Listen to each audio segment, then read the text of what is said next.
चल रहा है फ्रेंड्स। क्वेश्चन नंबर 8 पर जो है आपका लास्टवा क्वेश्चन होगा। इसमें देखिए क्या करना है। एक समुच्चय ए दिया गया है जिसके अवयव हैं 1 से लेकर 6 तक, और इसके बीच में जो संबंध है वो कुछ इस प्रकार है कि दो संख्याओं का अंतर है और उसका मापांक यानी कि उसका मॉडुलस क्या है, सम संख्या है। यानी कि मॉड में दो संख्याओं का अंतर क्या है, सम संख्या है। ठीक है ना। और यह हमें सिद्ध करना है कि यह आपका तुल्यता संबंध को रखता है। बहुत आसानी से सिद्ध कर सकते हैं।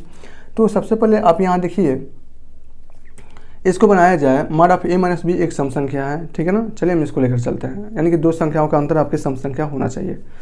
तो सबसे पहले हम सिद्ध करते हैं यहाँ से स्वतुल्य संबंध को सिद्ध करते हैं, जिसे इंग्लिश में रिफ्लेक्सिव रिलेशन बोलते हैं, स्वतुल्य को। ठीक है ना। स्वतुल्य के लिए क्या चाहिए, किसी भी अवयव का खुद के साथ संबंध होना चाहिए। यानी कि हमें क्या चाहिए था, ए कमा ए बिलोंग्स टू आर। तो जब भी आप संबंध को देखिए और ए कमा ए यानी किसके लिए हम ये प्रूफ करेंगे, इसके लिए जो रिलेशन दिया गया है उसको प्रूफ करना है। ठीक है ना। तो सबसे पहले बी जहाँ जहाँ है वहाँ आप एक रख लीजिए। तो यहाँ से हो जाएगा ए माइनस ए एक सम संख्या है। ठीक है ना। एक सम संख्या है। क्या है, अगर ए कमा बी ए माइनस बी एक सम संख्या है तो बस बी की जगह पर हमने ए रखा है, तो एक सम संख्या है। ठीक है ना।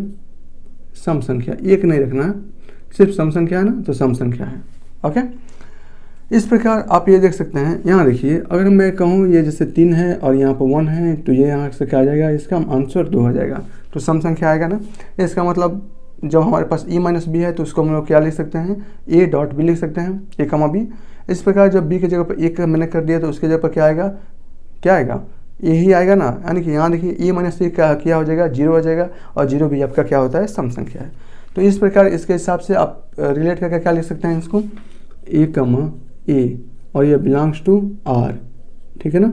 जहाँ ए किसके अवयव होंगे, समुच्चय ए के अवयव होंगे। यहाँ 1 हो सकता है, 2 3 4 5 कुछ भी हो सकते हैं।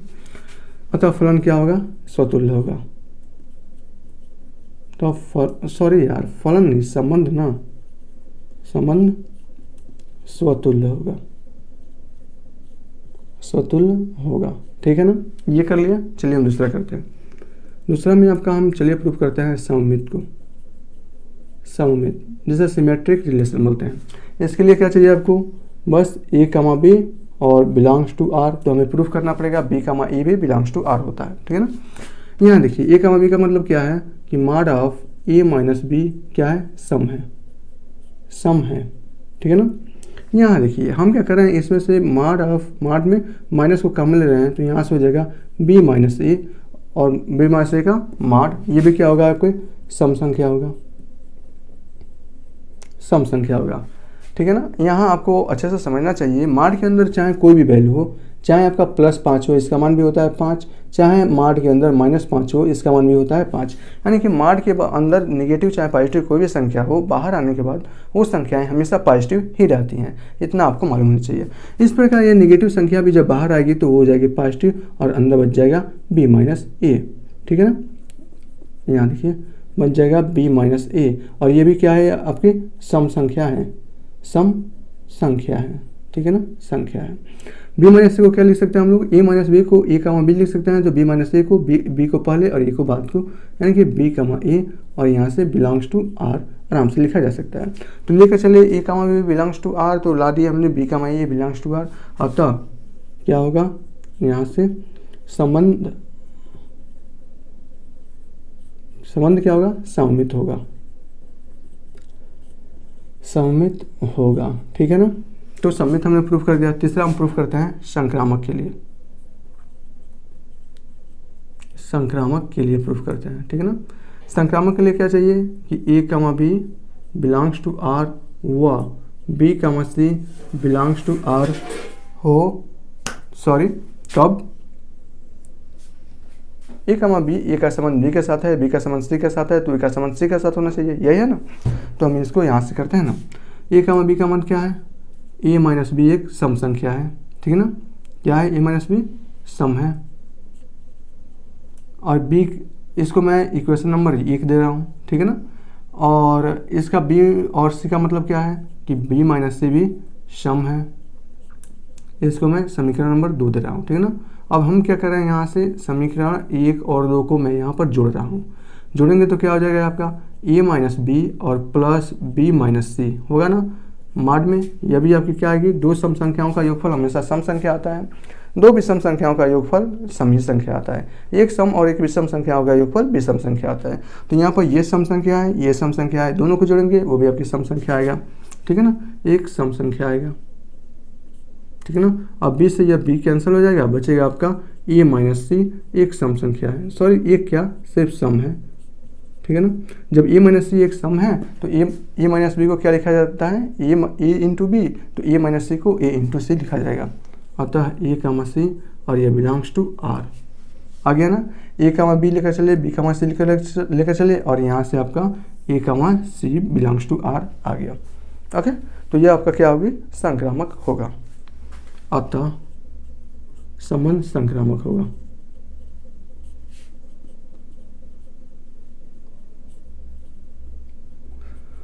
इस प्रकार आप इसे आसानी से कर सकते हैं। नोट्स आपको हूबहू बनाने हैं, मन करेगा तो अपने पास से एड करके अपनी भाषा में आप लिख सकते हैं, उसमें कोई भी नाजायज़ बात नहीं है। और इस प्रकार आप अच्छे से समझकर अगर आपने समझ लिया है तो नोट्स आप अपनी तरफ से कुछ भी बना सकते हो। तो ये वीडियो यहीं पर आज जो आपका लेक्चर नंबर 4 था यहीं पर इसको समाप्त करते हैं, क्योंकि एक दो और लेक्चर लगेगा, 2 लेक्चर में या 1 लेक्चर में हम इसको और समाप्त कर देंगे। तो यहाँ तक हमने क्वेश्चन नंबर 8 तक कर लिया है, 15 क्वेश्चन हैं, तो 7 क्वेश्चन और बचे हुए हैं, 7 क्वेश्चन को एक वीडियो में कंप्लीट करा दिया जाएगा। ओके, तो अभी के लिए बहुत बहुत धन्यवाद बने रहने के लिए। चलते हैं, मिलते हैं अगले ही बहुत ही जल्द अगले वीडियो में। यहाँ फ्रेंड क्वेश्चन नंबर 9 दिया गया है। क्वेश्चन नंबर 9 में यहाँ पर 2 क्वेश्चन दिए गए हैं जो कि इस प्रकार हैं। चलिए हम इसको भी अच्छे से करते हैं। यह दिया गया है ए क्या है, एक वास्तविक, ये क्या है आपका X belongs to Z, Z आपके जेड का मतलब होता है आपका इंटीजर, जो इंटीजर्स होता है 0 से लेकर पॉजिटिव और 0 से लेकर नेगेटिव सभी नंबर्स। और इसमें क्या गया है, एक्स का मान 0 से क्या है, X is greater than or equal to 0 less than or equal to 12, यानी कि एक्स का मान क्या है 0 से लेकर 12 तक है, कुछ भी आप रख सकते हो। तो हमें इसमें कहा है कि आर को पहला जो कंडीशन है, पहला जो संबंध है वो दिया गया है कि ए माइनस बी 4 का गुणज है। दूसरा है ए और बी बराबर है। ए और बी है क्या, ए और बी जेड के ही अवयव हैं, ये आपका 0 से लेकर 12 तक के अवयव होंगे, ठीक है ना। हमें इसको करना है, तो यहाँ देखते हैं ना, यानी कि समुच्चय में 0 से लेकर 12 तक के अवयव दिए गए हैं। पहली बात इस कंडीशन के अनुसार, ओके, तो हम इसको सबसे पहला वाला करते हैं, सॉरी, तो सबसे पहला वाला हम इसको कर रहे हैं बहुत ही अच्छे तरीके से। पहला वाला सबसे हम कर रहे हैं ए, हम प्रूफ कर रहे हैं कि इसको स्वतुल्य को हम इसको देख रहे हैं कि वास्तव में हमारे पास स्वतुल्य यानी कि रिफ्लेक्सिव संबंध क्या होंगे। रिफ्लेक्सिव के लिए क्या चाहिए आपको, जो भी संबंध दिए गए हैं ये वाला संबंध, जो भी आपका दो, इसका मतलब है क्या, अगर कहीं भी आपका mod of A minus B 4 का गुणज दिखे तो इसके जगह पर लिखना है a into b, a dot b, okay, क्रमिक युग्म के रूप में लिखना है। तो यहाँ पर देखिए हमें बस क्या करना पड़ता है, a into A belongs to ए चाहिए, यानी कि खुद के अवयव का संबंध खुद से होना चाहिए। तो इस प्रकार हम इसमें बी की जगह पर ए रखेंगे हियर। अच्छा, एक बार और मैं इसको समझाता हूँ। ये mod of A minus B है, यहाँ मॉड का मतलब होता क्या है, अगर ये mod of A minus B, अगर हम ए की जगह पर, और ये 4 का गुणज है ना, तो अगर ए की जगह पर 1 लेते हैं तो बी की जगह पर हमें 5 लेना पड़ेगा। उस कंडीशन में ये हो जाएगा -4 और बाहर निकलेगा तो हो जाएगा 4, और 4 का गुणज होता है, मतलब 4 का गुणज का मतलब 4 का मल्टीपल 4, 8, 12, 16 पेस्ट कुछ भी हो सकता है। ए का मान हो सकता है 6 है तो बी का मान हो सकता है 2 है, और इस कंडीशन में भी ये 4 होगा। हो सकता है ये 18 है तो ये कितना होना चाहिए, 4 चौको 16, यानी कि ये कितना होना, 2 बी की जगह पर 2 होना चाहिए। उस कंडीशन में हो जाएगा 16 और ये हो जाएगा 4 का गुणज, इसका मान हो जाएगा 16। मार्ट के अंदर नेगेटिव वैल्यू हो चाहे पॉजिटिव वैल्यू हो, मार्ट से बाहर निकलने के बाद वो संख्या हमेशा पॉजिटिव रहती है, ठीक है ना। तो यहाँ देखिए हम क्या लिख सकते हैं, यहाँ पर mod of A minus A 4 का गुणज है। अब यहाँ देखिए मॉड ऑफ ए माइनस ए का मतलब कितना हो जाएगा 0, और 0 जो भी होता है वो भी आपका 4 का गुणज होता है। Mod of A minus A 4 का गुणज है, mod of A minus B जब 4 का गुणज है तो उसे हम लोग क्रमिक युग्म में ए डॉट बी के रूप में लिख रहे हैं। इसका जगह बी की जगह पर हमने ए कर लिया तो यहाँ पे बी की जगह पर ए होगा। अतः हम यहाँ से लिख सकते हैं, अतः ए डॉट ए और ये बिलोंग्स टू आर, जहाँ ए किसके अवयव होंगे, समुच्चय ए के अवयव होंगे। अतः जो आपका संबंध होगा वो क्या होगा, संबंध स्वतुल्य होगा, स्वतुल्य होगा, ठीक है ना। ये हो गया। बी चलते हैं, आपका क्या है, सममित है, सममित यानी कि सिमेट्रिक। सिमेट्रिक के लिए क्या चाहिए आपको, अगर आपके पास A into B belongs to R है तो आपको क्या लाना है, आपको लाना पड़ता है B का संबंध भी A से है, A का संबंध B तो B का संबंध A, उल्टा रिवर्स, ठीक है ना। इसका मतलब क्या है कि mod of A minus B यह 4 का गुणज है, गुणज है। जब mod of A minus B 4 का गुणज है तो mod of B minus B तो 4 का गुणज होगा। जैसे यहाँ 1 माइनस 5 4 का गुणज है तो 5 में से 1 जाएगा, वो भी आपका 4 आएगा। मॉड के अंदर निगेटिव हो चाहे पॉजिटिव हो कोई फर्क नहीं पड़ने वाला है, निकलने के बाद मॉड से वो संख्या पॉजिटिव हो जाती है। तो इस प्रकार लिख सकते हैं यहाँ से मॉड ऑफ, हम इसमें से कॉमन ले रहे हैं B माइनस ए, और ये भी क्या होगा 4 का गुणज होगा, ठीक है ना। तो हम ये मॉड से निगेटिव संख्या निकालेंगे तो हो जाएगा, बाहर निकालेंगे तो हो जाएगा पॉजिटिव, और ये हो जाएगा mod of B minus A 4 का गुणज है, ठीक है ना। जब mod of A minus B 4 का गुणज है तो वो हम किस प्रकार लिख रहे हैं, A डॉट B यानी कि A कमा B के रूप में लिख सकते हैं। तो इससे हम लोग क्या लिख सकते हैं, B कमा A और ये बिलोंग्स टू R, ठीक है ना। अतः लिख सकते हैं संबंध क्या होगा आपका, सिमेट्रिक होगा। सिमेट्रिक का मतलब सममित होगा, सममित होगा। आप चाहें तो यहाँ लिख सकते हैं, क्या लिख सकते हैं, B कमा A और ये बिलोंग्स टू किसमें, समुच्चय A के ही अवयव हैं। तीसरा हम देखते हैं C जो आपका है संक्रामक। संक्रामक के लिए क्या चाहिए आपको, यदि A का संबंध B से है व B का संबंध C से है तो आपको क्या चाहिए, C का संबंध भी A से होना चाहिए। चलिए इसका मान क्या है, इसका मान है मॉड ऑफ A 4 का गुणज है, mod of A minus B यह 4 का गुणज है, गुणज है, ठीक है ना। इसका मतलब क्या है, इसका मतलब है mod of B minus C यह भी आपका 4 का गुणज है, बिल्कुल। Mod of A minus B 4 का गुणज है, mod of B minus C भी 4 का गुणज है, तो क्या mod of A minus C 4 का गुणज नहीं होगा। यहाँ से देख लेते हैं ना, यहाँ से देख लेते हैं, यहाँ देखिए ये क्या है, mod of A minus B A की जगह पर है यहाँ पर 1, B की जगह पर है यहाँ पर 5, ठीक है ना। अब ये भी क्या है 4 का एक गुणज है, ठीक है ना। अब हम इसके जगह पर देखिए B की जगह पर हम ले लेते हैं, B की जगह पर क्या है 5 में से अगर हम C की जगह पर क्या लें जो 4 का एक गुणज हो तो 0 ले लेते हैं, सॉरी A1 ले लेते हैं ना, 1 ले लेते हैं। और ये क्या है 4 का भी एक गुणज है, इसका मान भी 4 आएगा तो 4 का गुणज होगा, इसका मान भी 4 आएगा तो 4 का गुणज होगा। तो मॉड ऑफ A माइनस सी ये क्या है C है और ये आपका B है, तो A माइनस सी ये वाला भी मॉड ऑफ A माइनस सी की जगह पर क्या है 1, क्या ये 4 का गुणज होगा तो इसका मान हो जाएगा 0 और ये भी आपका 0 4 का गुणज हो जाएगा, ठीक है ना।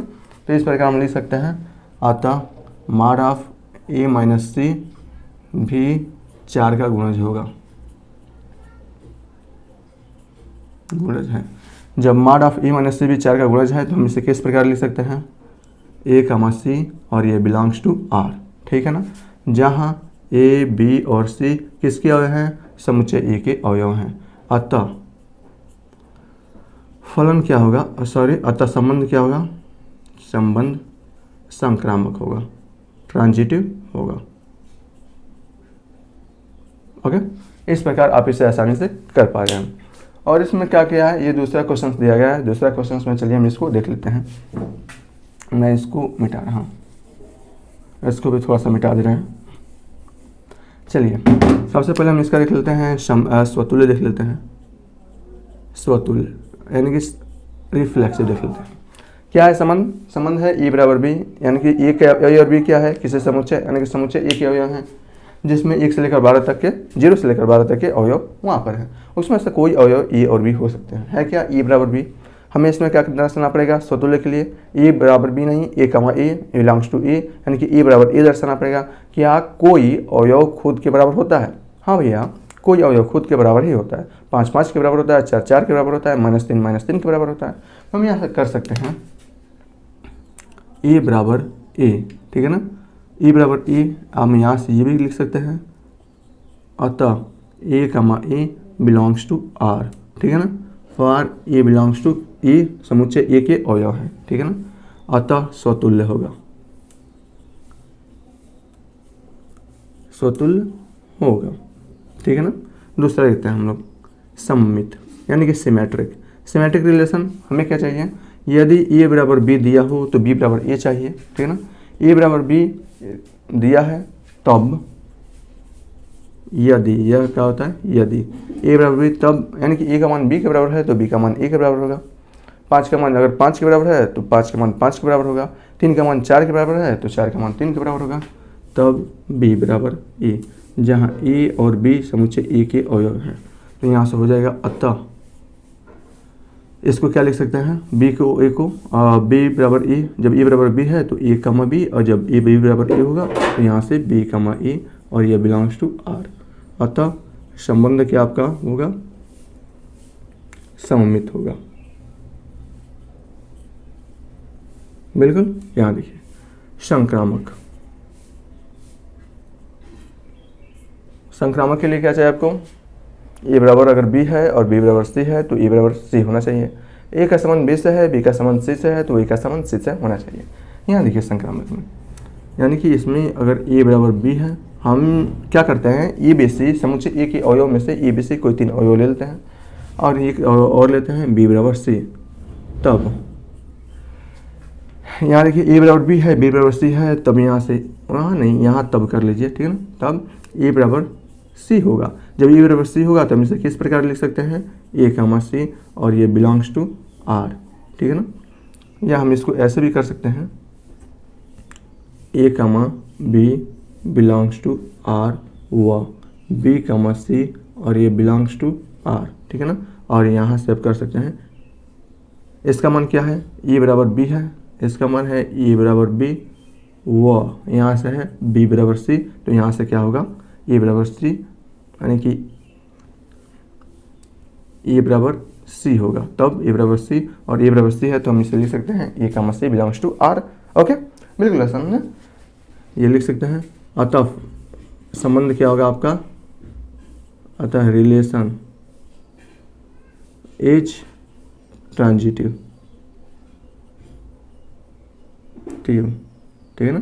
इस प्रकार आप इसे आसानी से कर सकते हो, बिल्कुल छोटा है। चलते हैं क्वेश्चन नंबर, इस आपका 9 का पहला दूसरा था, क्वेश्चन नंबर 10 पर देखते हैं। क्वेश्चन नंबर 10, 11 ये सब क्या है। यहाँ फ्रेंड क्वेश्चन नंबर 9 में 5 इसमें ऑप्शन दिए गए हैं, 5 क्वेश्चन दिए गए हैं, 5 संबंध दिए गए हैं। हमें इसमें क्या करना है, जांच करना है। क्या जांच करना है, मेरे पास बुक्स है, मैं पढ़ देता हूँ। ऐसे संबंध का उदाहरण, ये आपका क्वेश्चन नंबर 10 है ना, ये आपका क्वेश्चन नंबर 10 है। ओके, यहाँ देखिए, इसमें कहा है कि ऐसे संबंध का उदाहरण दीजिए जो सम्मित हो परंतु न तो स्वतुल्य हो न हो संक्रामक हो। यानी कि हमें सम्मित होना चाहिए, न स्वतुल्य होना चाहिए, न संक्रामक होना चाहिए। तो यहाँ पर मैंने एक रिलेशन बना दिया है जो सिर्फ सम्मित है, न ही स्वतुल्य है, न ही संक्रामक है। स्वतुल्य इसलिए नहीं है कि समुच्चय, हमने यहाँ पर समुच्चय ए लिया है, इसी समुच्चय में इसको भी दर्शाए हैं, इसी समुच्चय से इसके रिलेशन को भी दर्शाए हैं, इसके रिलेशन को भी दर्शाए हैं, इसके रिलेशन को भी दर्शाए हैं। ये आपका जो रिलेशन नंबर 3 है, इसको हम लोग नहीं दर्शाए हैं, इसको हम लोग दूसरे संबंध के द्वारा दर्शाया गया है। एक समुच्चय है जिसके 3 अवयव हैं, तो क्या इसके लिए यह संबंध स्वतुल्य होगा। ये भी 1 2 3 अवयव हैं, तो खुद का मतलब तीनों के तीनों अवयव का खुद के साथ संबंध होना चाहिए, है क्या, नहीं है। सम्मित में ए का संबंध बी से है तो बी का संबंध ए से है, अतः यह क्या है, सम्मित, यानी कि यह सिमेट्रिक है। पर यह क्या नहीं है, यह आपका स्वतुल्य नहीं है, यानी कि रिफ्लेक्सिव नहीं है, और यह ट्रांजिटिव नहीं है, ठीक है ना। लेकिन क्या है, यह स्वतुल्य है। दूसरा में आपका कहा है कि ये जो होना चाहिए वो आपका क्या होना चाहिए, ना ही स्वतुल्य होना चाहिए, ना ही सिमेट्रिक होना चाहिए, और लेकिन यह क्या होना चाहिए, ट्रांजिटिव होना चाहिए, यानी कि संक्रामक होना चाहिए। अवयव कितने हैं, समुच्चय में 3 अवयव हैं, तो ये तो स्वतुल्य नहीं होगा क्योंकि तीनों का आपस में कोई संबंध नहीं है। सिमेट्रिक नहीं होगा क्योंकि ए का संबंध 2 से है तो 2 का संबंध भी 1 से होना चाहिए, लेकिन ऐसा नहीं है। संक्रामक में मैंने आपको कंडीशन बताया था, क्या 2 कंडीशन होता है। ए का संबंध बी से हो जाए तो बी का संबंध अगर सी से हो तो उस कंडीशन में ए का संबंध सी से होना चाहिए, या अगर ए का संबंध बी से हो और बी का संबंध किसी से हो ही ना तो उस कंडीशन में भी वह संक्रामक होता है। तो संक्रामक का आप ये परिभाषा लिख सकते हैं। यहाँ देखिए, ए का संबंध बी से है, ए का संबंध 2 से है और 2 का संबंध किसी से है ही नहीं, तो यह क्या होगा, ट्रांजिटिव होगा, केवल ट्रांजिटिव होगा, ना ही आपका रिफ्लेक्सिव होगा, ना ही आपका सिमेट्रिक होगा। तीसरा आपका क्वेश्चन दिया गया है और इसमें कहा गया है तीसरा में कि यह स्वतुल्य तथा सम्मित हो किंतु संक्रामक न हो, ठीक है ना। इसको क्या होना चाहिए, स्वतुल्य और सम्मित होना चाहिए, यानी कि रिफ्लेक्सिव और सिमेट्रिक होना चाहिए, लेकिन ट्रांजिटिव नहीं होना चाहिए। देख लेते हैं, अच्छा, ये जो समुच्चय है, इन समुच्चयों को हमने किस संबंध द्वारा इसको जोड़ा है? इस संबंध के द्वारा जोड़ा है कि जो a प्लस बी का मान होगा वो या तो 4 के बराबर होगा या 4 से छोटा होगा, 4 से बड़ा नहीं होगा। तो यहाँ देखिए 1 4 से छोटा है या 4 के बराबर है, 4 से छोटा है, 4 के बराबर है, 4 से छोटा है, 4 के बराबर है। ठीक है ना, कंडीशन को फॉलो कर रहा है, इस कंडीशन को फॉलो कर रहा है। ओके, अब यहाँ देखिए 1 का संबंध 1 से, 2 का संबंध 2 से, 2 का संबंध 1 से, यानी कि ये देखिए इन सभी में, यानी कि इस नियम को फॉलो करने, इस नियम को अगर फॉलो किया जाए तो, इस नियम को अगर फॉलो किया जाता है तो क्या होना चाहिए? यहाँ आपका सिमेट्री, आपका स्वतुल्य होगा 1,1 2,2। ठीक है ना, 3,3 नहीं आएगा। क्यों नहीं आएगा? क्योंकि अगर 3 और 3 को जोड़ा जाएगा तो उसका मान हो जाएगा 6, जो इस नियम को फॉलो नहीं करेगा। तो ये आपका स्वतुल्य हो गया। सिमेट्रिक में क्या चाहिए आपको? सिमेट्रिक जांच करने के लिए जो स्वतुल्य का कंडीशन होता है उसको तो छोड़ देता है कि इसको आप लोग को चेक नहीं करना है, चेक करने से कोई फायदा नहीं है। चेक कर भी सकते हैं लेकिन कोई फायदा नहीं होगा। 2 का संबंध 1 से है तो 1 का संबंध 2 से होना चाहिए, है क्या? हाँ है। 3 का संबंध 1 से है तो 1 का संबंध 3 से होना चाहिए, क्या? हाँ है। अतः यह क्या है? अतः यह आपका रिफ्लेक्सिव है और ये आपका सिमेट्रिक है। ये 2 तो आपका बन गया। ट्रांजिटिव के लिए देख लेते हैं। 2 का संबंध 1 से है, 1 से शुरू होने वाला और कोई अवयव क्या है? क्या? हाँ है ना, 1,2। तो 2 का संबंध 2 से होना चाहिए, है क्या? हाँ है। तो इस कंडीशन में इस अवयव के लिए ये तो आपका सिमेट्रिक हो, ट्रांजिटिव हो गया। और बाकी के लिए जांच कीजिए। 3 का संबंध 1 से है, 1 से शुरू होने वाला और कोई अवयव क्या है? क्या? हाँ है ना, 1,3। तो 3 का संबंध 3 से होना चाहिए, है क्या? नहीं है। तो ये आपका ट्रांजिटिव नहीं होगा। किसी भी एक कंडीशन को अगर यह अनफॉलो करता है तो यह ट्रांजिटिव नहीं होगा। आपका चौथा है, इसमें आपसे कहा है, क्या कहा है चौथा में? यहाँ देख लेते हैं। स्वतुल्य तथा संक्रामक हो किंतु सम्मित नहीं हो। स्वतुल्य होना चाहिए, संक्रामक होना चाहिए, लेकिन सम्मित नहीं होना चाहिए। समुच्चय में अवयव है सिर्फ 1 2 3। खुद का संबंध होना चाहिए स्वतुल्य के लिए, है क्या? हाँ है। संक्राम और सम्मित के लिए क्या चाहिए? 1 का संबंध 2 से है तो 2 का संबंध 1 से होना चाहिए, है क्या? नहीं है। तो यह आपका सम्मित नहीं है। संक्रामक में क्या होना चाहिए?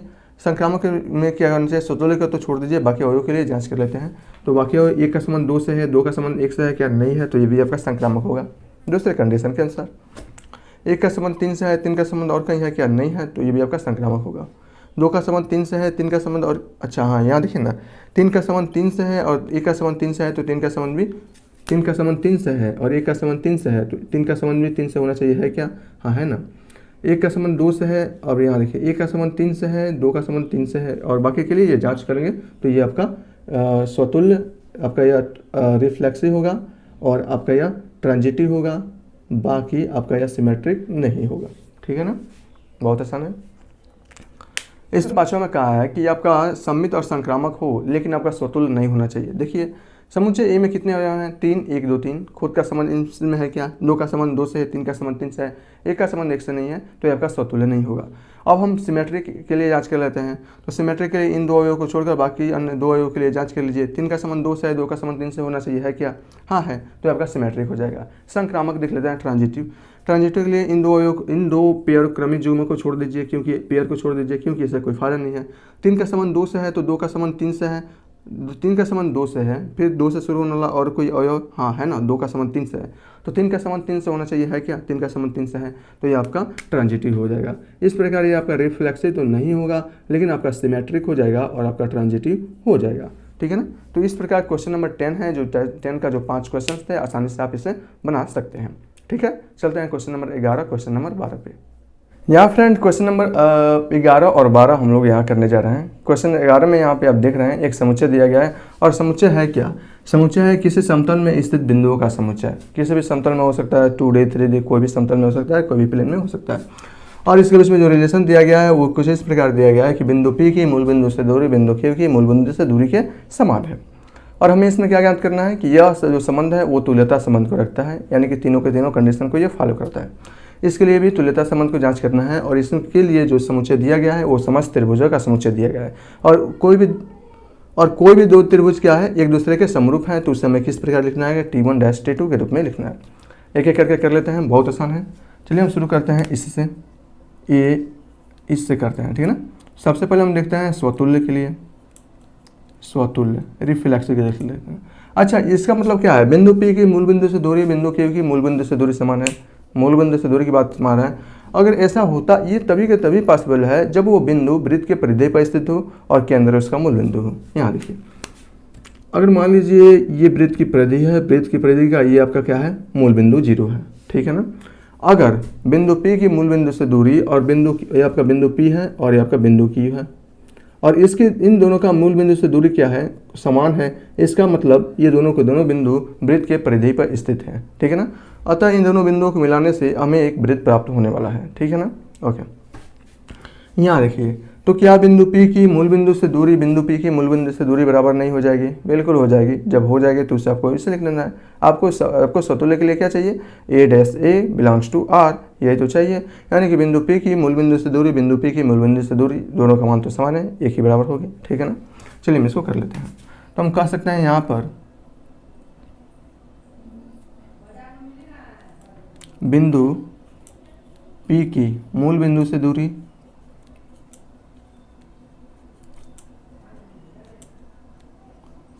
बिंदु P की मूल बिंदु से दूरी के बराबर है, मूल बिंदु के बराबर है। यहाँ आप लोग लिख लीजिएगा बराबर है। तो हम इससे क्या लिख सकते हैं? जब बिंदु P की मूल बिंदु से दूरी बिंदु Q की मूल बिंदु से दूरी के समान है तो हम लिख सकते हैं P डैश Q, लेकिन अब P की P से बराबर है तो लिख सकते हैं P कमा P और ये बिलोंग्स टू R, ठीक है ना। जहाँ P किसके अवयव हैं? समुच्चय A के अवयव होंगे, ठीक है ना। ओके ओके, अतः क्या होगा? यह स्वतुल्य होगा। अतः जो संबंध है वो आपका स्वतुल्य होगा, स्वतुल्य होगा। बी देखते हैं। बी हम सममित को देखते हैं। सममित में क्या चाहिए आपका? अगर बिंदु P की मूल बिंदु से दूरी बिंदु Q की मूल बिंदु से बराबर दूरी समान है तो बिंदु Q की भी मूल बिंदु से दूरी बिंदु P की मूल बिंदु से दूरी समान होगी, ठीक है ना। यानी कि यह P की मूल बिंदु से दूरी समान है तो Q की भी मूल बिंदु से दूरी समान होगी, ठीक है ना। अतः यह सममित होगा। यानी कि P या Q belongs to R, then यहाँ से Q dash P belongs to R। अतः जहाँ P और Q आप लिख सकते हैं किसके अवयव हैं? समुच्चय A की अवयव हैं, किसी समतल में स्थित बिंदुओं का समुच्चय है, अवयव है। ओके, अतः सममित संबंध होगा, सममित संबंध होगा। बस एक एक लाइन में आप इसे आराम से कर सकते हैं। 2 ही नंबर का इससे पूछा जाता है तो पूरा डिटेल्स करने की जरूरत नहीं है। संक्रामक देख लेते हैं। संक्रामक में आपको क्या चाहिए? यदि यहाँ देखिए, यह आपका P Q belongs to R और Q S belongs to R, ठीक है ना। हम क्या कर रहे हैं कि पी क्यू और एस यह क्या कर रहे हैं? समुच्चय ए के अवयव मान लेते हैं कि जो समुच्चय ए है बिंदुओं का समुच्चय, उसके 3 अवयव हैं पी क्यू और एस। पी डैश क्यू का मतलब है कि बिंदु P की मूल बिंदु से दूरी बिंदु Q की मूल बिंदु से दूरी समान है।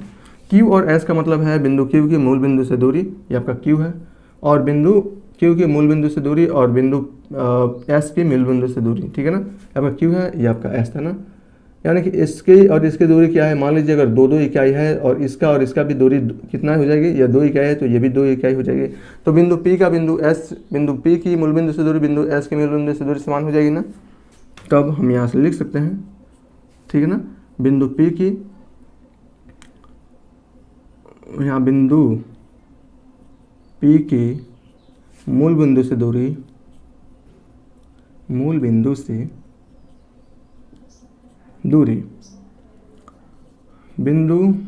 S की मूल बिंदु से दूरी के समान है, बिंदु के समान है, ठीक है ना। समान है तो किस प्रकार आप लिख सकते हैं? इसे P और S बिलोंग्स टू R लिख सकते हैं। ओके, अतः क्या होगा? संक्रामक होगा, ठीक है ना। इस प्रकार क्वेश्चन नंबर 11 को आप दिखा सकते हैं। यानी कि जब कोई संबंध स्वतुल्य भी है, सममित भी है और ये आपका संक्रामक भी है तो वह संबंध तुल्यता संबंध को रखता है। बस आपको इतना ही लिखना है, ठीक है, लिख लोगे आप लोग। अब यहाँ पे इसमें एक और क्वेश्चन दिया था जो नीचे है आपका, इसमें दिया था क्या कि P नॉट इक्वल टू 0,0 यानी कि मूल बिंदु को छोड़कर से संबंधित सभी बिंदुओं का समुच्चय P से होकर जाने वाले एक ऐसे वृत्त को निरूपित करता है जिसका केंद्र मूल बिंदु पर है। अब यहाँ देखिए, यह आपका क्या है? कोऑर्डिनेट है, ठीक है ना। इसके मूल बिंदु से दूरी 0 को छोड़कर बाकी कुछ भी रख सकते हैं। तो चलिए मैं इसको P रख लेता हूँ, और इतना ही दूरी पर यानी कि मूल बिंदु से आपका 0 से इतना ही दूरी पर कोई अन्य अवयव है जिसको मैं Q कर दे रहा हूँ, और इतना ही दूरी पर एक और अवयव है और एलिमेंट है जिसको मैं R कर लेता हूँ, और इतना ही दूरी पर इतना ही दूर पर एक और अवयव है जिसको एस कर देता हूँ, ठीक है ना। और मूल बिंदु से इन दूरियों को जब हम मिलाएंगे तो हमेशा और हमेशा आपको एक वृद्धि प्राप्त होगा और कुछ आपको प्राप्त नहीं होगा। यानी कि अगर आपसे दो बिंदुओं से मूल बिंदु की दूरी का कंपेयर किया है, कहा है समान है, इसका मतलब अवयव के सभी बिंदु परिधि पर, उस वृत्त के परिधि पर स्थित है। तो इस प्रकार आप इसे प्रूव भी कर सकते हो, ठीक है। ओके, मैं इसका चल रहा हूँ क्वेश्चन नंबर 12, मैं इसे मिटा दे रहा हूँ और मैं आपको समझाने की कोशिश करता हूँ। चलिए, यहाँ पर क्वेश्चन नंबर 12 है, 12 को हम इसको भी कर लेते हैं। ये क्या है, समस्त त्रिभुजों का समुच्चय है। त्रिभुज इसमें आएंगे, कोई भी त्रिभुज आएंगे, चाहे आपका वो आइसोस्केलस ट्रायंगल हो, चाहे आपका इक्विलैटरल ट्रायंगल हो, चाहे आपको विषमबाहु स्केलर ट्रायंगल हो, कोई भी हो, विषमबाहु, समबाहु या कोई भी हो, सभी के सभी समस्त त्रिभुजों का समुच्चय ये है। उसके बीच का अवयव है, किसी भी दो समुच्चय क्या है, समरूप है, ठीक है ना। इसका मतलब कोई भी दो अवयव T1 T2 समरूप हैं। इसका मतलब उस जो समुच्चय है, उस समुच्चय में सभी के सभी जो ट्रायंगल होंगे ये एक दूसरे के समरूप होंगे, ठीक है ना। यहाँ कहा नहीं, लेकिन मैं आपको बता देता हूँ। आपको क्या प्रूफ करना है, स्वतुल्य है। स्वतुल्य के लिए क्या चाहिए, जितने भी ट्रायंगल हो, जितने भी उसमें अवयव हो, वो सभी का खुद के साथ संबंध होना चाहिए। यानी कि इसमें T1 T2 का समरूप है। एक बात बताइए, कोई त्रिभुज हो तो खुद के वो त्रिभुज समरूप भी होता है, वो त्रिभुज खुद के सर्वांगसम भी होता है। बस एक परपेंडिकुलर लाइन में नहीं होता है ना, समांतर लाइन में भी आपका होता है परपेंडिकुलर लाइन, यानी कि कोई भी लाइन खुद क्या परपेंडिकुलर नहीं होती है, बाकी सब कंडीशन फॉलो करता है। यानी कि यहाँ देखिए T1 के समरूप होगा। T1 एक जैसा है ना भाई, मैं अगर खुद को अपने शीशे में देखूँ तो मैं अपना समरूप पाऊंगा ना, बिल्कुल समरूप पाऊंगा। इसी प्रकार यहाँ हम लिख सकते हैं T1 के समरूप है। जब T1 के समरूप है तो हम किससे क्या लिख सकते हैं, T1 और यह बिलोंग्स टू R, जहाँ T1 किसके अवयव होंगे, समुच्चय A के अवयव होंगे, समस्त त्रिभुज का एक समूह होगा। T1 उसका एक अवयव होगा। ओके, अतः स्वतुल्य है, स्वतुल्य होगा। आराम से आप इसे कर सकते हो ना, ठीक है, बिल्कुल। अब यहाँ देखिए, अब हम सममित पर थोड़ा सा चलते हैं। सममित में क्या चाहिए, T1 T2 के समरूप है। इसका मतलब हम क्या लिख सकते हैं यहाँ से कि T1 T2 और ये बिलोंग्स टू R। जब T1 T2 के समरूप है तो क्या T2 T1 के समरूप नहीं होगा भाई। तो यहाँ से तब T2 T1 के समरूप होगा। जब T2 T1 के समरूप होगा तो हम इसे क्या लिख सकते हैं, T2 T1 belongs to R। लेकर चलिए, यह मिल लिया गया, अतः यह सममित होगा। हो गया। अब हम संक्रामक को लेकर चलते हैं, ठीक है। संक्रामक में क्या, ये आपका T1 T2 belongs to R और T2 T3 और ये बिलोंग्स टू R। हम क्या कर रहे हैं, T1 T2 और T3 दिए गए समुच्चय के अवयव को मान लेते हैं कि इसके 3 अवयव हैं। T1 T2 का मतलब T1 T2 के समांतर है, T2 T3 का मतलब T2 T3 के समांतर है। तो क्या आपका T1 T3 के समांतर नहीं हुआ। यहाँ देखिए, यह एक त्रिभुज है, यह एक त्रिभुज है, यह एक त्रिभुज है। यह आपका T1 है, यह आपका T2 है, यह आपका T3 है। T1 T2 का क्या है, सर्वांगसम है, यह आपका सर्वांगसम है। क्या है, सर्वांगसम नहीं, समरूप है।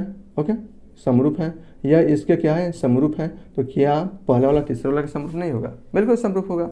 समरूप होने का मतलब ये है कि त्रिभुज की भुजाओं का जो अनुपात होता है वह एक समान रहता है। त्रिभुज के तीनों भुजाओं का अनुपात एक समान रहेगा। 2:3 का एक अनुपात है तो सबका 2:3 का ही अनुपात होगा, ठीक है ना। तो यहाँ से आप आसानी से आप इसे कर सकते हैं। इसका मतलब क्या है कि T1 T2 के समरूप है, ठीक है ना। इसका मतलब क्या है कि T2 T3 के समरूप है। तब T1 T3 के समरूप होगा। दोनों में कुछ जब कॉमन मिल जाए, दोनों में कोई अवयव कॉमन मिल जाए तो समझ लीजिए कि हाँ, पहला का तीसरे के साथ संबंध है, वही संबंध है जो पहला का दूसरे के साथ है या दूसरे का तीसरे के साथ है। ओके, T1 T2 के समरूप है तो हम इसे क्या लिख सकते हैं, T1 T3 और ये बिलोंग्स टू R, जहाँ T1 T2 और T3 किसके अवयव हैं, समुच्चय A के अवयव हैं। अतः यह क्या होगा, संक्रामक होगा। जब ये संक्रामक होगा तो ये भी आपका तुल्यता संबंध को फॉलो करेगा। क्यों? क्योंकि ये आपका स्वतुल्य भी है, सममित है और संक्रामक है, तो ये इक्विवेलेंट रिलेशन को फॉलो करेगा। ओके, इस प्रकार अब चलता है क्वेश्चन नंबर 13 क्वेश्चन नंबर 14 पर, उसको भी हम लोग कर लेते हैं।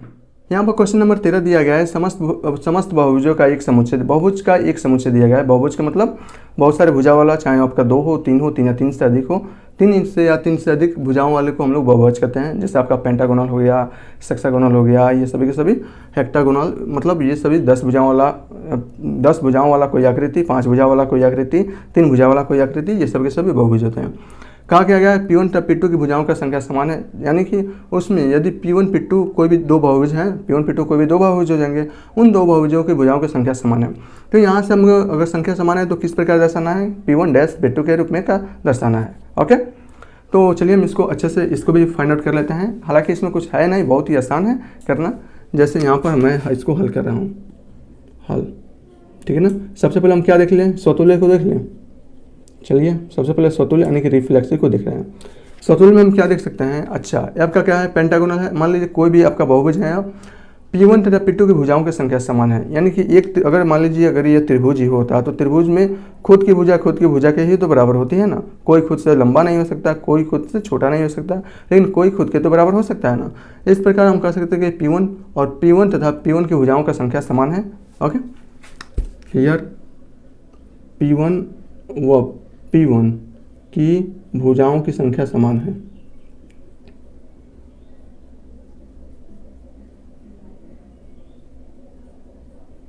जब P1 और P1 भुजाओं की संख्या समान है तो किस प्रकार लिखा जा सकता है, P1 और P2 की भुजाओं की संख्या समान है तो P1 डैश P2। जब P1 और P1 की भुजाओं की संख्या समान है तो P1 डैश P1, और ये आपका हो जाएगा बिलोंग्स टू R।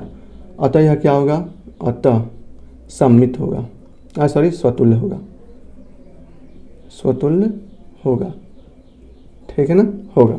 ये आपका आंसर रहेगा स्वतुल्य के लिए। दूसरा देखते हैं, दूसरा आपका हो जाएगा सममित के लिए, यानी कि सिमेट्रिक रिलेशन के लिए।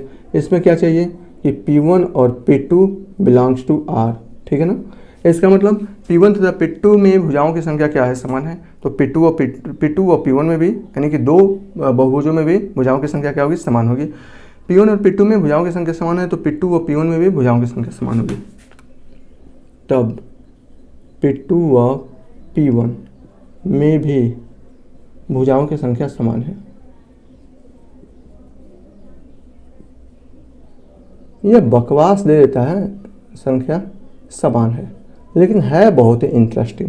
जब समान है तो इसे किस प्रकार लिख सकते हैं कि P1 P2 belongs to R, P2 P1 belongs to R। लेकर चले, यह मिल गया, यह इसका मतलब यह आपका सममित संबंध होगा, अतः संबंध सममित होगा, सममित होगा, ठीक है ना। और यहाँ पे ये भी लिख सकते हैं कि P1 P2 belongs to capital A ही के अवयव हैं, यानी कि समस्त बहुभुजों का समुच्चय है। समस्त बहुभुज में से कोई भी 2 आकृति हो सकती है। तीसरा देखते हैं ना, संक्रामक। संक्रामक में हमें क्या 2 चीज़ें लेकर चलते हैं, क्या लेकर चलते हैं, P1 और P2 बिलोंग्स टू R, ठीक है ना। P1 P2 और P3 समस्त भुजाओं का समुच्चय है, ठीक है ना। इसमें से 3 कोई आकृति निकाल लेते हैं। वह P2 और P3 यह बिलोंग्स टू R, ठीक है ना। हम यहाँ मान लेंगे P1 P2 P3 है, वह समुच्चय A के अवयव होंगे। तब इसका मतलब क्या है, P1 और P2 की भुजाओं की संख्या समान है, यानी कि अगर P1 P2 P3 एक ही बुक है जिसमें क्या है, नहीं सॉरी, ये एक त्रिभुज है। P1 P2 और P3 समस्त क्या है, बहुभुजों का समुच्चय है ना, तो बुक में क्यों मानूं। तो P1 क्या है, एक त्रिभुज है जिसमें 3 भुजाएं हैं। P2 एक त्रिभुज है जिसमें 3 भुजाएं हैं, तो P1 P2 की भुजाओं की संख्या बराबर हो जाएगी। P2 में भुजाओं की संख्या कितनी है, 3 है, तो P3 में भी भुजाओं की संख्या 3 ही होनी चाहिए, तभी तो P2 P3 के बराबर होगी। जब तीनों में 3 भुजाएं हैं तो P1 और P3 में भी 3 भुजाएं होंगी। अतः यह क्या होगा, अतः P1 और P3 belongs to R, where आप यह लिख सकते हैं क्या कि P1 P2 और P3 यह किसके अवयव हैं, समुच्चय A के अवयव हैं। अतः यह क्या होगा, संक्रामक होगा, संक्रामक होगा। अतः यह क्या होगा, तुल्यता संबंध को रखता है। ओके, तो तो हम लिखेंगे अतः यह तुल्यता संबंध को रखता है। क्यों रखता है? क्योंकि इसने स्वतुल्य को भी फॉलो किया, सममित और संक्रामक भी है। अगर कोई संबंध या तीनों संबंध को फॉलो करता है तो वह संबंध तुल्यता संबंध कहलाता है। इसमें कुछ और दिया गया है क्या? हाँ, इसमें और दिया गया है। इसमें कहा गया है कि 3, 4 और 5 लंबाई की भुजाओं वाले समकोण त्रिभुज से संबंधित समुच्चय ए के सभी अवयवों का समुच्चय ज्ञात कीजिए। तो भुजा 3, 4, 5 यानी कि 3 भुजाओं से संबंधित समुच्चय ए के सभी अवयव ज्ञात करना है। तो समुच्चय ए के सभी अवयव क्या होंगे? इसका जो सेकेंड पार्ट है, ठीक है ना, वो क्या होगा? इसका किस प्रकार बना सकते हैं? सभी त्रिभुजों का समुच्चय बना सकते हैं। इसमें कहा गया 3, 4, 5 यानी कि समकोण त्रिभुज का यह साइज दिया है, लेकिन ये याद रखिएगा यह है क्या? समस्त बहुभुजों का समुच्चय है, यानी कि इसमें समस्त त्रिभुज आएंगे, ठीक है ना। तो इसका समुच्चय क्या बनेगा? समस्त त्रिभुजों का समुच्चय।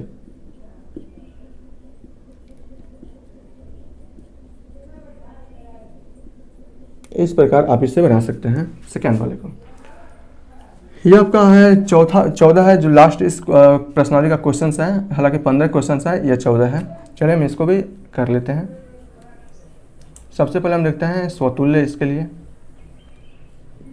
स्वतुल्य के लिए लिखते हैं। यह है क्या? एक समुच्चय ए है जिसका क्या है? समस्त रेखाओं का समुच्चय है। किस प्रकार का समुच्चय है? समस्त रेखाओं का समुच्चय है। अब ये रेखा है और कोई कुछ तो है नहीं। रेखा का मतलब एक सीधी रेखा हो सकती है, कैसे भी रेखा हो सकती है, पट करके कुछ भी रेखा एक हो सकती है। और है क्या? अच्छा, समस्त रेखाओं का समुच्चय एल है, ठीक है ना। एल इसमें कहा है, तो मैं इसको एकदम सिंपली वे से कर दिया हूँ। तो मैं इसको एक अपने मर्जी से बना दिया हूँ समुच्चय है जिसके अवयव हम बना दिए हैं L1, L2, L3, L4। ये क्या है? समस्त रेखा ही है तो है। और इस प्रकार बहुत सारे अनंत इसके रेखा होंगे। इसके बीच में संबंध दिया गया है L1, L2। अगर L1 और L2 एक L1, L2 के समांतर है तो इसको लिखना है L1-L2 लिखना है, ठीक है ना। तो यहाँ देखिए दो रेखाएं, यानी कि एक रेखा खुद के समांतर हो सकती है, खुद के लंबवत नहीं होती है, याद रखिएगा। तो एक रेखा जब खुद के समांतर हो सकती है तो इसका मतलब L1 का संबंध L1 से मिल सकता है, L1 L1 के समांतर हो सकता है। जब L1 L1 के समांतर हो सकता है तो आपका क्या होगा? स्वतुल्य होगा, ठीक है ना। तो यहाँ लिख सकते हैं L1 L1 के समांतर है,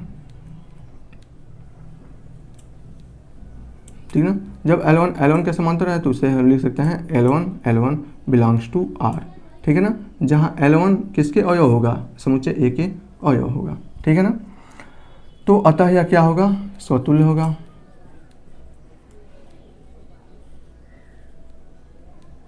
ठीक है ना।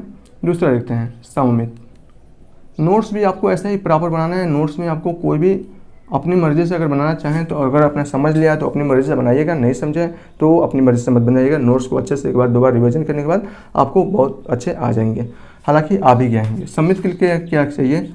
यदि आपका L1 L2 belongs to R, तब हमें क्या चाहिए था? L2 और L1 बिलोंग्स टू R चाहिए, ठीक है ना। L1 L2 belongs to R, इसका मतलब क्या है कि L1 L2 के समांतर है। अच्छा, जब L1 L2 के समांतर है तो क्या L2 L1 के समांतर नहीं होगी? यहाँ देखिए ना, अगर मान लीजिए अगर आपका L1 है या आपका L2 है या आपका L2 या आपका L1 है, L2 के समांतर है तो L2 भी तो L1 के समांतर होगी। तो यहाँ से लिख सकते हैं L2 L1 के समांतर है। तब हम क्या लिख सकते हैं? L2 और L1 और ये बिलोंग्स टू R, जहाँ L1 L2 किसके अवयव हैं? समुच्चय ए के अवयव होंगे, ठीक है ना। तो इस प्रकार यह क्या होगा? सममित भी होगा। हम लेकर चले यह प्रूफ कर दिए यह, तो यह अतः सममित होगा, सममित संबंध होगा, ठीक है ना। अब हम थोड़ा लेकर चलते हैं संक्रामक के लिए, ट्रांजिटिव के लिए लेकर चलते हैं, ठीक है ना। यह क्या चाहिए? L1 और L2 और ये बिलोंग्स टू R, और ये क्या चाहिए? L2 और L3 और ये बिलोंग्स टू R, ठीक है ना। इसका मतलब हम समुच्चय ए के तीन इसमें क्या ले रहे हैं? रेखा ले रहे हैं, L1 L2 और L3 ले रहे हैं। इसका मतलब होता है L1 L2 के समांतर है, इसका मतलब L2 L3 के समांतर है। यहाँ देखिए ये आपका L2 था और ये आपका L3 है, ठीक है ना। L1 है L2 के समांतर है, L1 L2 के समांतर है, L2 L3 के समांतर है। भाई पहला वाला दूसरे के समांतर है, दूसरा तीसरे के समांतर है, तो पहला आपका क्या होगा? तीसरे के समांतर हो जाएगा। अतः यहाँ लिख सकते हैं अतः L1 L3 के समांतर होगा, ठीक है ना। समांतर होगा, उसके नीचे आप ये लिख लीजिएगा। अतः यह क्या होगा? संक्रामक होगा।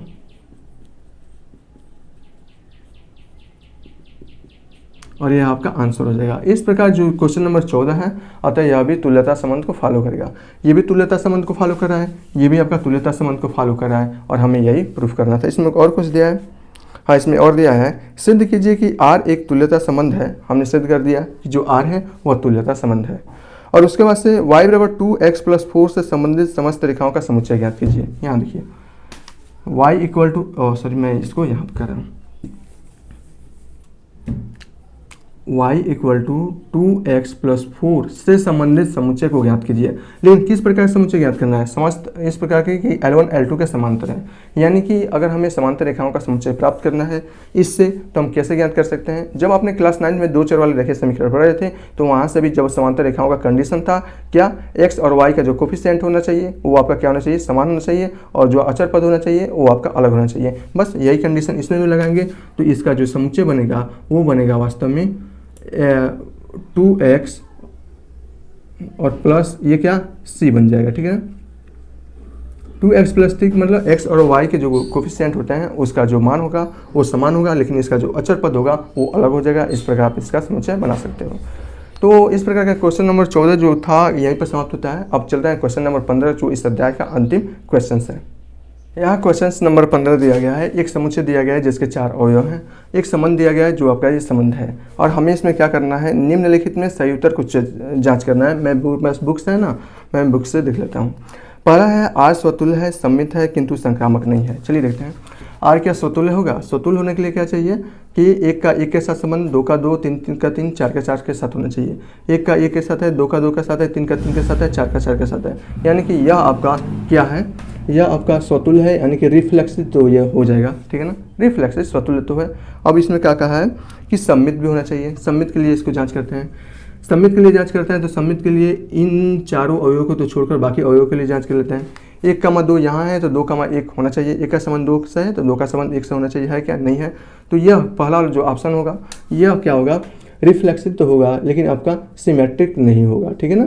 तो पहला वाला ऑप्शन जो दिया है वो आपका फॉल्स हो जाता है, गलत होता है। दूसरा वाला दिया है, इसमें R स्वतुल्य है, संक्रामक है किंतु सममित नहीं है। स्वतुल्य है, हाँ यह स्वतुल्य है, स्वतुल्य है, बिल्कुल स्वतुल्य है, रिफ्लेक्सिव है। संक्रामक है क्या, संक्रामक के लिए क्या करते हैं, इन चारों को छोड़कर बाकी अवयवों के लिए जांच कर लेते हैं। 1 का संबंध 2 से है तो 2 का संबंध भी किसी से है क्या। जब A का संबंध B से हो और B का संबंध किसी से नहीं हो तो वह संक्रामक होता है, तो ये तो संक्रामक, इसके लिए तो संक्रामक होगा वो। 1 का संबंध 3 से है तो 3 का संबंध 3 से शुरू होने वाला और कोई यह है अवयव, यह है 3 का संबंध 2, तो 1 का संबंध 2 से होना चाहिए, है क्या, हाँ 1 का संबंध 2 से है, तो इसके इस अवयव के लिए भी यह संक्रामक है। इसके लिए देखते हैं, 3 का संबंध 2 से है, 2 से शुरू होने वाला और कोई अवयव है क्या, हाँ 2 का संबंध 2 से है, तो यहाँ से 2 का संबंध 2 से होना चाहिए, है क्या, हाँ है ना। 3 का संबंध 2 से, सॉरी ये क्या है, 3 का संबंध 2 से है तो 2 का अच्छा इसको तो छोड़कर जांच करना है ना। जब 3 का संबंध 2 से है और 2 से शुरू होने वाला कोई अवयव है नहीं और 2 का संबंध 2 से है, तो इस प्रकार 3 का संबंध 2 से होना चाहिए, है क्या, हाँ है ना। तो इस प्रकार ये भी आपका संक्रामक है, यानी कि इसके लिए भी, इसके और इन तीनों के लिए भी यह आपका संक्रामक है, क्या है, ट्रांजिटिव है, यानी कि जो ऑप्शन नंबर 2 है वो सत्य है, ठीक है ना। तीसरा जो है वो आपका दिया है, R सममित है, संक्रामक है किंतु स्वतुल्य नहीं है। ये तो सम्मित ही नहीं है यार, जिसने बोला है R सम्मित है, नहीं ये सम्मित नहीं है ना, हमने पिछले वाले अभी करा है, तो तीसरा भी आपका फॉल्स हो जाएगा। चौथा, R एक तुल्यता संबंध है, जब R सम्मित नहीं है तो ये तुल्यता संबंध हुआ कैसे, नहीं होगा ना। तो ऑप्शन नंबर जो आपका 2 है, कौन, ऑप्शन नंबर आपका जो 2 है वही आपका सही होगा। अब इसका जो 15वां क्वेश्चन है, कौन सा 15वां क्वेश्चन, वहाँ देख लेते हैं। इसमें दिया है कि देखिए इसमें क्या दिया है, बहुत अच्छा से दिया है इसमें। यह क्या है, R एक रिलेशन दिया गया है जो आपका है कुछ इस प्रकार A, B, और यह है E बराबर B-2 और B इज ग्रेटर देन 6, ठीक है ना। और ये क्या है, नेचुरल नंबर में है, प्राकृतिक संख्या में होना चाहिए A और B। और पहला जो ऑप्शन दिया है A वह कुछ इस प्रकार दिया है, 2,4 बिलोंग्स टू R, ठीक है ना। B दिया है वो आपका है 3,8 और ये बिलोंग्स टू R। C दिया है वो आपका है 6,8 और ये बिलोंग्स टू R। और जो आपका D दिया है वो आपका है 8,7 और ये बिलोंग्स टू R। और हमें इसमें सत्य की जांच करना है कि इसमें कौन कौन से सत्य है। आसानी से आप जांच कर सकते हैं। सिर्फ आप यहीं से जांच कर सकते हैं कि इसका मान क्या होगा, ठीक है ना। पहली बात, b का मान क्या होना चाहिए, 6 से बड़ा होना चाहिए। तो 6 से बड़ा कौन कौन है, ये देखिए, ये आपका a का मान है, ये आपका b का मान है, ये आपका a का मान है, ये आपका b का मान है, ये आपका a का मान है, ये आपका b का मान है, ये आपका a का मान है, या आपका b का मान है।